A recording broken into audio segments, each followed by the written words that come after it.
It's Sukkot. On Sukkot, we celebrate by waving the lulav and the etrog. And I thought that in the next few minutes or so together, we could talk a little bit about some of the potential symbolism of the lulav and etrog. Now, the rabbis had a lot of fun trying to think about how to link the lulav and etrog to different kinds of ideas. And they did it using different characteristics of the lulav and etrog, using linguistic ties, using some word plays around the words themselves, also about, the flavor, the smell, et cetera, et cetera.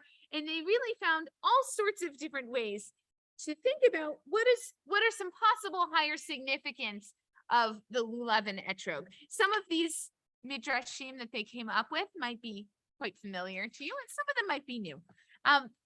What are some of the ones that we're familiar with in the room? What do the lulav and etrog symbolize? What are they there for? Wait, Terry, what was that?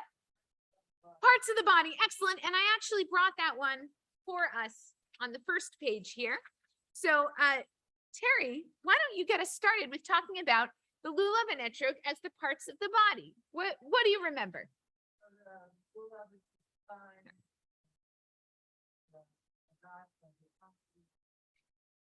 Okay, so the lulav is the spine, the hadassah is the eyes, the arava is, I don't remember, lips. The lips. Lips. Yeah. Thank you.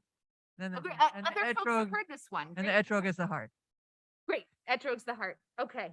And why would we want to compare the lulav and etrog? It doesn't just have to be Terry. Why would we want to compare the lulav and etrog to the parts of our body? What might we learn from that? Anyone? Any thoughts? What meaning? And then celebrating the holiday. Great. So Wendy says, well, it's a reminder of what the parts of our body should do. We can take a quick look at what this midrash says those parts of your body should do, and then we can see if we have other ideas. So there is another matter with these four things. Again, they like listing all these different options, but here's one. They're similar to precious limbs in a person. As the citron, the etrog is similar to the heart, which is the dwelling place of the intellect. So remember, in the rabbinic imagination, the heart is your brain. So that's a little different from how we think about it. We think of the heart as the seat of the emotion, but they thought of the heart as the seat of the intellect. Okay. So to hint that one should serve the creator with one's intellect. So up here, the lulav is similar to the backbone, which is the essence of a person, to hint that one should straighten oneself completely to serve the holy blessed one. Working on my posture here. Okay. The myrtle leaves are similar to the eyes, to hint that one should not stray after one's eyes on the day of the rejoicing of the heart. So maybe they're worried we're going to get a little too joyful on this day. And the willow leaves are similar to the lips with which a person completes all of that person's act of speech, to hint that one should put a muzzle to one's mouth, calibrate words, and fear God, may God be blessed, even at a time of joy. So when they're thinking about the parts of the body, what are they actually thinking about? What are they worried about, maybe, and what are they hoping to achieve? Oh, thank you, Eileen, for being the impromptu runner. They Thank you. seem to be worried that you might party too hard celebrating Sukkot. Great. We know this is a joyful holiday.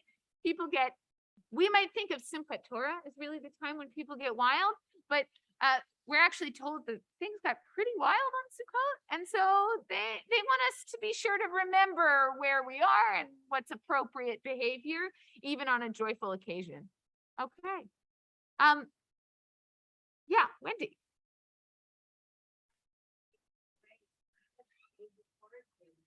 Were the pagan origins of Sukkot were for the harvest festival, and you prayed for rain and you're thinking about the crops and they want to take the focus away more towards God and praying to God for God's sake, as opposed to for our sake, we want rain and Beautiful. things like that. So I think, Wendy, actually, in some ways, the first part of what you said applies to all of the explanations for the lulav and etrog. We want to find reasons that aren't, this is a rain dance, right? We want to find other deeper spiritual significance to this behavior.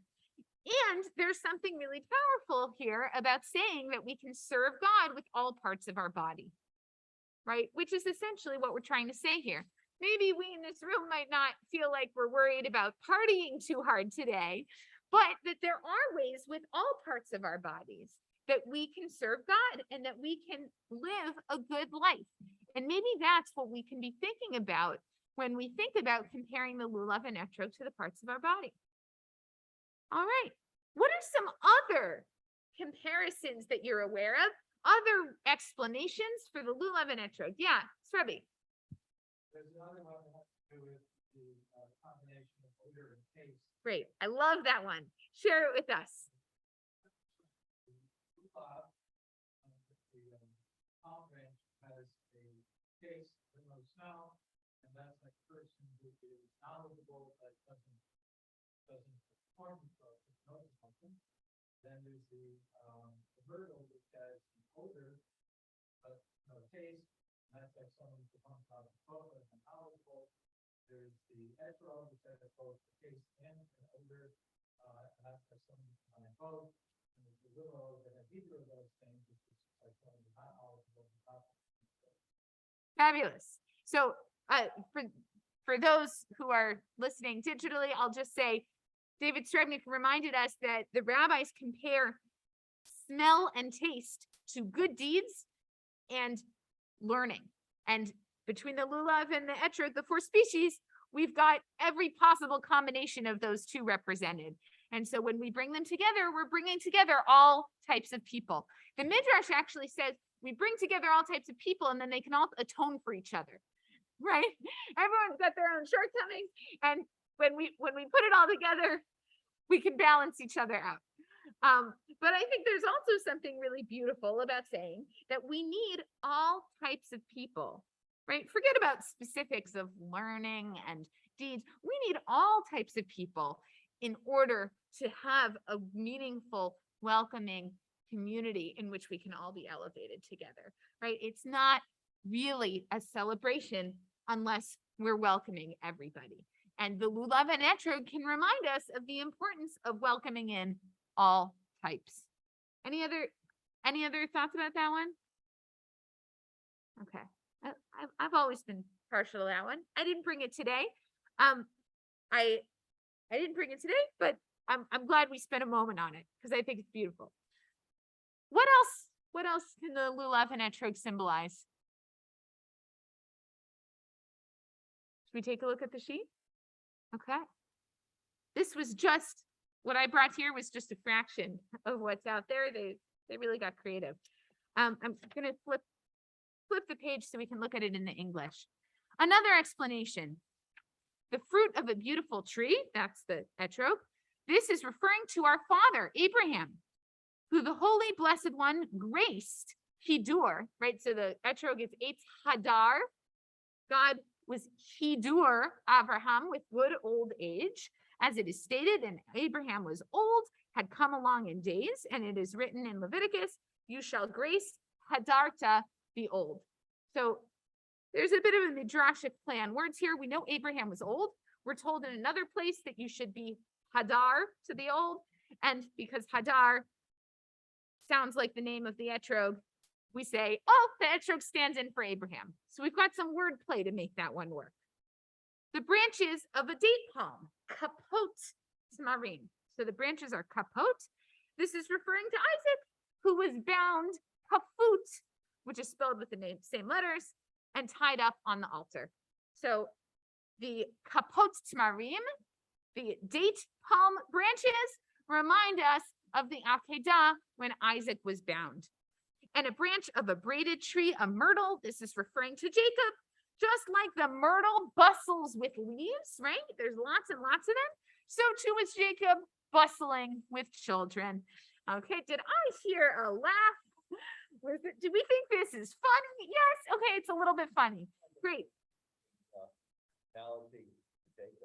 Great, interesting analogy. Absolutely. Great, and we can see they're actually using all sorts of different techniques here to tie each person to each part of the species. And the final one in brook willows, this is referring to Joseph. Just like this willow gets withered before the 3 other species, so too did Joseph die before his brothers. Okay, so we've got 4 ancestors. Now, just briefly, when I say, oh yeah, the 4 ancestors, right? Abraham, Isaac, Jacob, and Joseph. What's your reaction to that? Joseph? We usually talk about the 3, right? When you sing, who knows 1, who knows 2, right? Who knows 3? 3 are the fathers. Now, who knows 4? Mothers. Okay, another explanation. The fruit of a beautiful tree, Eitz Hadar. This is referring to Sarah, whom the Holy Blessed One graced Hidur with good old age. As it is stated, and Abraham and Sarah were old. They didn't need to do anything different to tie it to Abraham than they did to Sarah. The branches of a date palm, this is referring to Rebecca. Just like the date palm, it has food and it has thorns. So too Rebecca brought up a righteous one and an evildoer. Okay. And a branch of braided tree, a myrtle, this is referring to Leah. Just like the myrtle bustles with leaves, so too is Leah bustling with children. Again, it's the same exact midrash, right? Just take out Jacob's name, put in Leah's. And brook willows, this is referring to Rachel. Just like this willow gets withered before these 3 other species, so too did Rachel die before her sister. Again, it's the exact same midrash as we had about Joseph. So the only one that's really different here is Isaac and Rebecca. They have slightly different explanations. The other ones are all the same, but it's actually a known combination of 4 people, right? So in some ways, this one actually makes more sense. By the way, for anyone who's curious, this is a classical midrash, right? Vayikra Rabbah. This is not one of the modern ones that I'm brought in. I know I've done that too, but this is a classical midrash. First, they bring in these 4 ancestors. They realize, oh, maybe it's a little odd. We had to pull in Joseph. We had to kind of stretch things a little bit. And then they realized, oh, we've got the 4 mothers. So what is this doing here? What added significance does it have? Does this kind of make our experience of the lulav and etrog any different? Why would we want to tie them to ancestors of whatever gender? Beautiful. So I actually, when I saw this, one of the things that was really striking to me is that this is a much older tradition than the tradition of ushpizin, of inviting guests into your sukkah. And so I actually wonder maybe if this was a precursor to that idea that just like we welcome guests into our sukkah, right? Maybe this was the beginning of thinking, oh, Sukkot is a time when we invoke our ancestors and what we can learn from them, right? We invoke their presences and we bring them together. This is actually saying, right, we're bringing them all together. They all maybe have strengths and some flaws, right? But collectively, we have a lot to learn from them and to gain from them.